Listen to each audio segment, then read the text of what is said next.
What's worse than a foster parent? A pair of foster parents who masquerade it all as heroism. Rainbow flags disguising CCTV-ed in the basement. Viral photos of racial harmony hiding starved, terrified children. Religious devotion concealing a house of horror where daughters became mothers. Yeah, there's some kids that I feel is being highly abused. In Georgia, the Zulaks wrapped their crimes in LQB plus activism. In Washington, Jennifer and Sarah Hart used their perfect multiracial family as a shield. And in California, Marcus Wesson twisted scripture into a weapon against his own flesh and blood. 3 different masks, 3 different facades. One horrifying truth, that sometimes the loudest voices championing a cause are drowning out screams from their own basements. These are the stories of how predators learn to weaponize our best intentions and why we need to look past the perfect Instagram posts to protect the most vulnerable among us. Picture perfect Instagram posts, rainbow flags, magazine features. William and Zachary Zulak crafted themselves into poster children for progressive parenting. Social activists too, but behind their carefully curated social media presence lurked a nightmare that would shake everyone to their core. This is the story of how 2 monsters weaponized social activism to access and the very children they claimed to protect. These men adopted these children for this explicit purpose, to these children. And so it turns my stomach. It's terribly disturbing. And trust me, it's worse than you can imagine. In 2017, William, 33, and Zachary Zulak, who was 35, tied the knot. To the world, they seemed made for each other. They'd met in 2013, and everyone who knew them was thrilled when they announced they were ready to start a family. Within a year of their wedding, they were exploring adoption, specifically looking for siblings who needed a home together. Through All God's Children, Inc., a Christian special needs adoption agency in Georgia, they found 2 brothers, ages 7 and 9, who needed a home. On November 7th, 2018, the adoption was finalized, and what should have been a story of hope turned into a nightmare. These boys had already faced more hardship than any child should. Removed from their biological parents at ages 3 and 5 due to serious issues, they desperately needed stability and love. The Zulaks appeared to offer exactly that, and the adoption agency didn't doubt for a second that these 2 successful professionals were prepared to be parents. And wow, did they know how to sell that image. They built their dream home, a $900,000 property on a secluded 2-acre lot at the end of a cul-de-sac in a prestigious neighborhood. Rainbow decorations everywhere, perfect lawn. William worked in government customer service, Zachary at a bank. They seemed like the perfect modern family, but they didn't stop there. They transformed themselves from ordinary professionals into celebrated activists. They became prominent figures in Georgia's LGBTQ+ community, showing up at pride parades and even landing features in Out magazine in 2020. By adopting children, they were making a statement about same-sex couples' ability to provide loving homes. Many people saw them as heroes. Their social media was a masterclass in perception management. Love My Family t-shirts, rainbow flags, endless posts about the joys of adoption. They weren't just proud parents, they said. They were warriors for equality.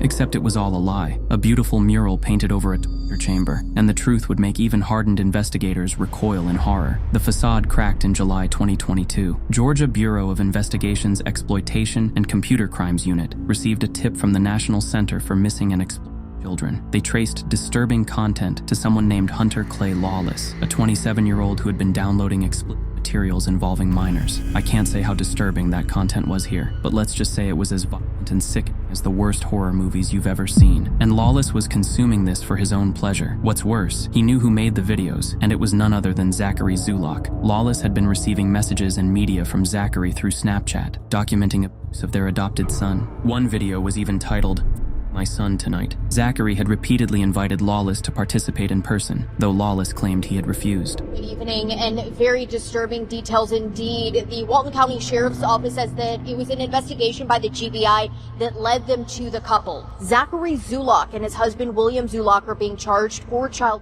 crimes. The Walton County Sheriff's Office raided their home on St. Regis Way in Oxford and found that both men were engaging in sexually abusive acts and videotaping it with their adopted sibling children. Before sunrise on July 27, 2022, law enforcement stormed the Zulak home in Oxford, Georgia. Witnesses described officers rushing in with AK-47s, treating it like a major drug bust. Zachary was slammed to the ground. William, who slept without clothes, was pulled from his bed and placed naked in a police cruiser. What they found was devastating: 7 terabytes of evidence. That's enough storage for millions of photos or thousands of hours of video. The house had cameras throughout, not for security, but to document abuse. The brothers, now 9 and 11, had endured years of torture in what should have been their safe haven. The evidence was overwhelming. 149 images, multiple flash drives containing phone data, text messages, Snapchat messages, and letters written by their 11-year-old son. They even found clothing items in the boy's bedroom that matched what was seen in the videos. When the boys were taken to the hospital after the raid, doctors confirmed the sad truth of what they had endured. The truth was worse than anyone imagined. Beyond unthinkable abuse, the boys were subjected to other forms of torture. They were forced to stand in corners for 8 hours straight, only allowed to move for meals or bathroom breaks. They were told, "Our business is business, and what happens in the home stays in our home." The abuse dated back to at least 2019, meaning these children had suffered for years in silence, terrified of what would happen if they spoke to their neighbors or teachers. The most infuriating part? There had been a warning sign. In 2011, years before the adoption, Zachary had been reported for allegedly assaulting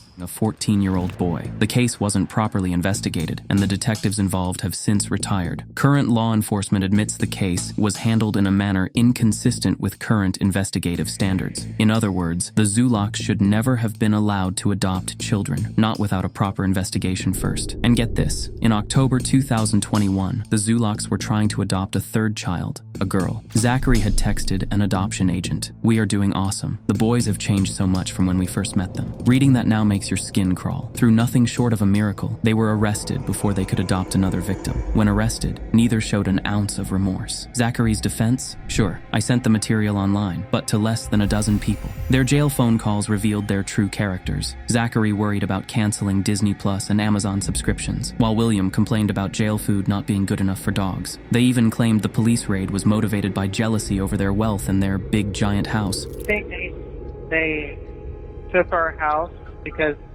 they think there was extra money coming in from somewhere, and we're like in our 30s and we have this big giant house and didn't think we could afford it. It got darker. The Zulaks weren't just documenting abuse for their own depraved entertainment. They were selling access to their sons as part of a local ring. 2 other men were involved. Hunter Lawless, despite his claims of refusing invitations, and Luis Sanchez, who had also had his own 13-year-old relative. In December 2023, justice finally came. William and Zachary Zulak were sentenced to 100 years in prison without parole. They will die behind bars, separated from each other. Lawless got 20 years, Sanchez 60 years. The district attorney's statement hit hard. Anyone who adopts children and then abuses them deserves extremely harsh consequences. These 2 defendants truly created a house of horrors and put their extremely dark desires above everything and everyone else. The brothers, now 10 and 12, are back in the foster care system, a system they once escaped, only to endure unimaginable horrors in what was supposed to be their forever home. While reports say they've shown remarkable resilience, that feels hollow against the reality of their situation. How do you learn to trust again when your supposed saviors turned out to be tormentors? How do you believe in home when your last one had cameras installed to record your abuse? The case rocked the Walton County community to its core. Neighbors who once admired the Zulaks' perfect family now grappled with knowing such evil existed behind that manicured lawn and those rainbow decorations. The adoption agency has since closed its doors. Sometimes the scariest wolves aren't just wearing sheep's clothing, they're wearing superhero capes. And that's a terrifying thought we all need to remember next time we're on social media.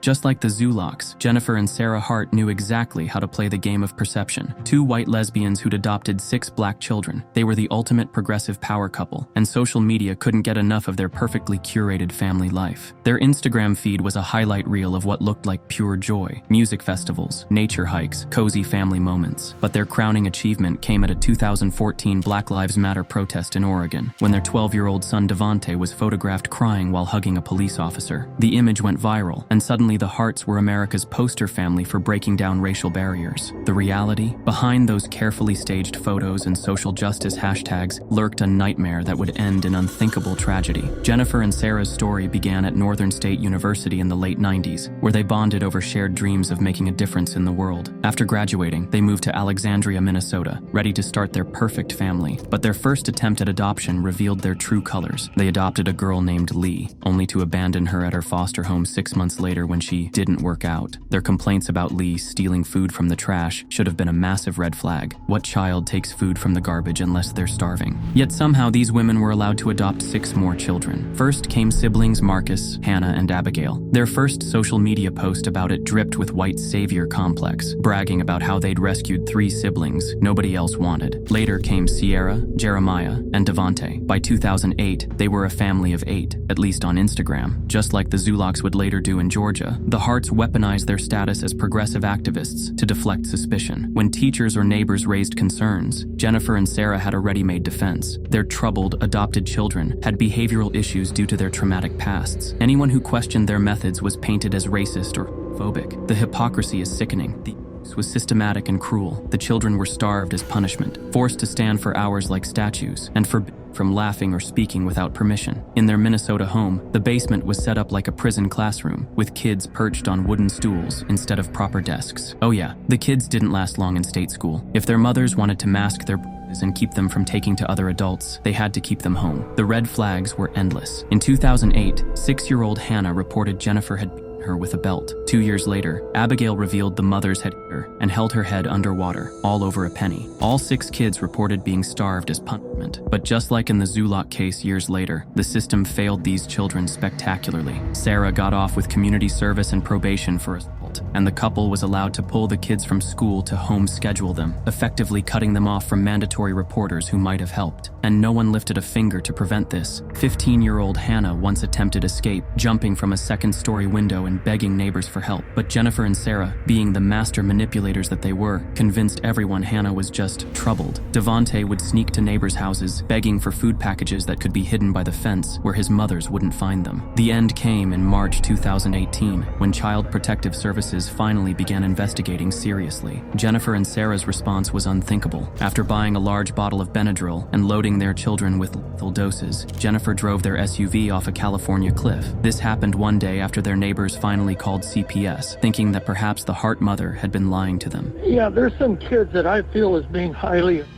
When CPS agents arrived at the address, the family was already gone on their final road trip. Sarah's final Google searches included, how much Benadryl would it take to kill a 130-pound woman? And does it hurt to die? All 8 family members died in the crash. Marcus, Hannah, Abigail, Devante, Jeremiah, and Sierra. 6 innocent children who had already survived early trauma, only to be cast as unwitting props in their adoptive parents' twisted social justice theater. The parallels to the Zulock case are chilling. Both couples weaponized progressive causes to access and harm vulnerable children. Both used their status as same-sex adoptive parents to paint themselves as heroes while deflecting suspicion. Both created picture-perfect social media presences to hide unimaginable abuse. And in both cases, the system failed spectacularly to protect children from monsters wearing activist capes. Sarah Hart once told a coworker she wished someone had told her it was okay not to have a big family, but nobody forced them to adopt 6 children, just like nobody forced the Zulocks to adopt their sons. Adopting a child is a huge lifelong commitment. You can't just collect them like Pokemon cards and then act like it's someone else's fault when it gets too hard. And yeah, sometimes we grow up with these ingrained beliefs that we need to have a huge family or whatever. But here's the thing. As educated, grown adults, we have the power to break those cycles. Jennifer and Sarah weren't helpless teenagers trapped in their parents' worldviews anymore. So for Sarah to try to pawn off the blame for their horrific parenting choices onto some imaginary person who didn't give them permission to have a smaller family, that's infuriating. As we honor the memory of Marcus, Hannah, Abigail, Devante, Jeremiah, and Sierra, let their story serve as a wake-up call. Just as the Zulock case showed us years later, sometimes the most dangerous predators pose for magazine covers and wrap themselves in the language of progress, using our best instincts against us, while children suffer in silence behind closed doors.